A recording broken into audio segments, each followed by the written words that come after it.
Bom, vamos lá. O cenário é aquele: sábado à noite, 14 de fevereiro de 2026, e São Januário, claro, fervendo. A nossa análise de hoje vai partir de uma fonte só, uma crônica bem detalhada, recém-publicada pelo portal Lance. Sobre aquele jogo decisivo, né? Vasco e Volta Redonda. Exato, quartas de final do Carioca. E a ideia aqui não é só recontar a partida, a gente quer mergulhar na narrativa do jogo. Sabe, entender a tensão, a pressão da torcida e o que essa classificação sofrida realmente significa para o Vasco. E essa é a melhor forma de olhar, porque a partida é quase um drama, dividido em dois atos bem claros. 2 atos, gostei disso. Sim. O primeiro ato é pura frustração, ansiedade. E o segundo é redenção, herói inesperado e, no fim, alívio. É um jogo que fala muito sobre a psicologia do clube. Antes de mais nada, vascaíno, deixa o like para fortalecer o gigante. Se inscreve no canal O Gigante Cruz Maltino para não perder nada do Vasco. E comenta aí de qual cidade você está assistindo, porque o Vasco não tem fronteiras. Aqui é Vasco. Aqui é o Gigante Cruz Maltino. Perfeito. Então vamos começar por esse primeiro ato, que a reportagem resume com uma palavra que eu achei ótima: ineficácia. Define bem, né? Muito. O Vasco tinha a bola, tentava construir, principalmente com as jogadas do Andrés Gomes, mas não fluía. Pareceu que batia numa parede. Isso. A matéria aponta que faltava intensidade, capricho, mas o principal: criatividade. Era um domínio que não levava a lugar nenhum. E esse é o tipo de domínio que mais irrita a torcida. Porque gera uma sensação de impotência, né? O time tá com a bola, tá no ataque, mas... Mas não machuca o adversário. Exato. E a torcida do Vasco em São Januário, bom, a gente sabe que o pavio é curto, não me surpreende que a crônica aponte que as vaias começaram antes dos 20 minutos. É impressionante, né? 20 minutos, a casa já virando contra. É a tal faca de 2 gumes de jogar num caldeirão. Com certeza, a mesma força que empurra, sufoca. E essa impaciência entra em campo, contamina os jogadores. A ineficácia vira um problema mental, então. Exato, um passe simples fica difícil, a decisão demora mais, e é aí que o erro acontece. É quase uma lei do futebol. Quem domina sem criar... Uma hora vai sofrer o gol. E sofreu, de forma cruel. Aos 27 minutos, erro na saída de bola do Vasco, a defesa entregou de presente... Gol do Volta Redonda, e o autor, para aumentar o drama, Catatal. Sem um ex-jogador do clube. É o roteiro clássico do futebol. E tem um detalhe interessante que a matéria traz: ele não comemorou o gol. Um gesto de respeito, claro. Mas para a torcida naquele momento, aquilo pouco importava. O gol foi só a confirmação de toda a frustração que já estava no ar. E essa frustração precisava de alvos, né? A reportagem é explícita. Diz que os xingamentos foram direto para o técnico. Para o Fernando Diniz. E as críticas pesaram muito sobre o Coutinho, que era o titular. É o reflexo da arquibancada, né? Mas raramente é justo. O problema parecia ser coletivo, sistêmico. Não era um jogador específico. Era a engrenagem que não funcionava. Exato.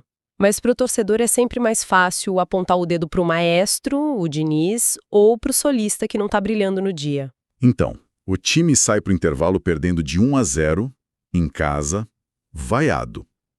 Pior cenário possível. O que será que se fala num vestiário numa hora dessas? Olha, a gente só pode especular. Mas a crônica usa aquela frase clássica: a conversa no vestiário surtiu efeito. E vindo do Diniz, não deve ter sido só tática. Foi mais no emocional, se acha? Com certeza. Foi sobre resgatar a confiança, lembrar que eles tinham 45 minutos para virar a chave e reescrever a história daquela noite. E a postura na volta? Mudou da água para o vinho. O Vasco voltou com o pé no acelerador, acuando Volta Redonda.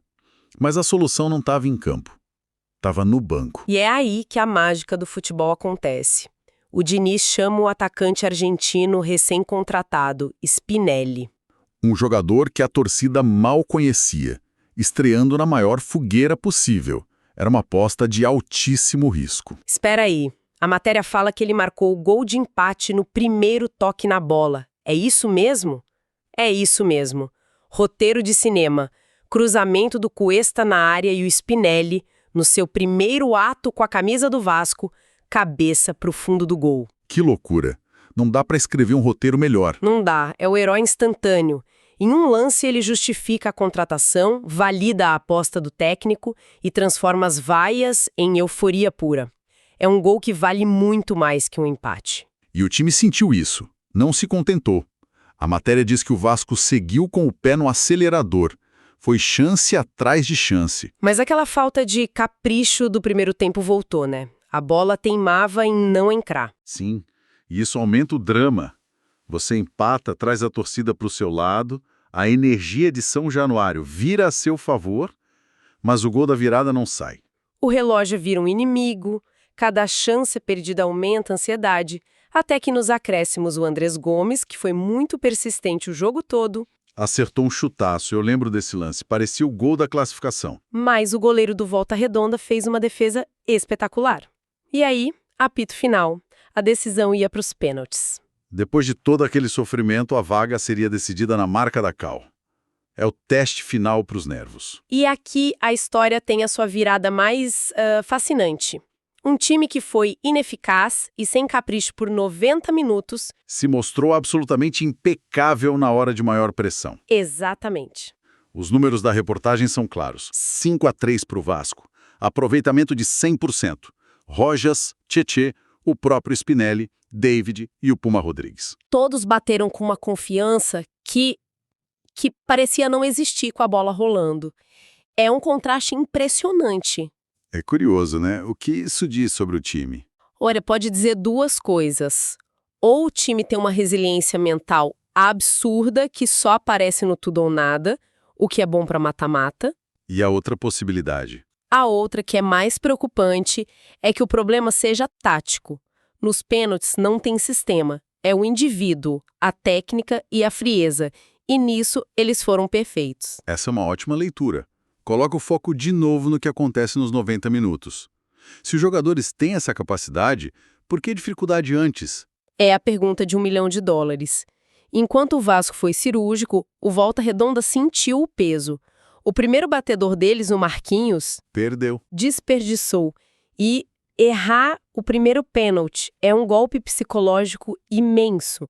Transfere toda a pressão para os outros. Eles sabiam que não podiam mais errar, mas o estrago já estava feito. E com a última cobrança do Puma Rodrigues, a agonia se transforma em festa em São Januário. Vasco avança. Sim, vai pegar o vencedor de Fluminense e Bangu na semifinal.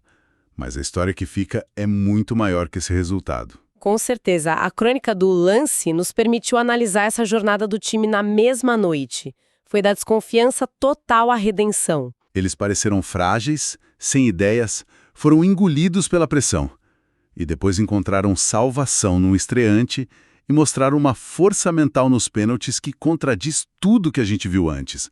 É um time de extremos. Então a grande questão que essa noite deixa no ar é: qual é a verdadeira face desse time do Vasco? Exato. É a equipe nervosa e ineficaz do primeiro tempo? Ou é o time resiliente e cirúrgico que vimos na reação e nos pênaltis? Essa é a dúvida que fica. Essa vitória, com esse roteiro, pode ser um ponto de virada, uma fundação. Ou pode ter sido só um alívio temporário. Um adiamento de uma crise. Um adiamento, que mascara problemas mais profundos. Porque agora a torcida viu do que eles são capazes no clímax. A questão é se eles conseguem achar um pouco dessa eficiência antes de chegar de novo à beira do precipício.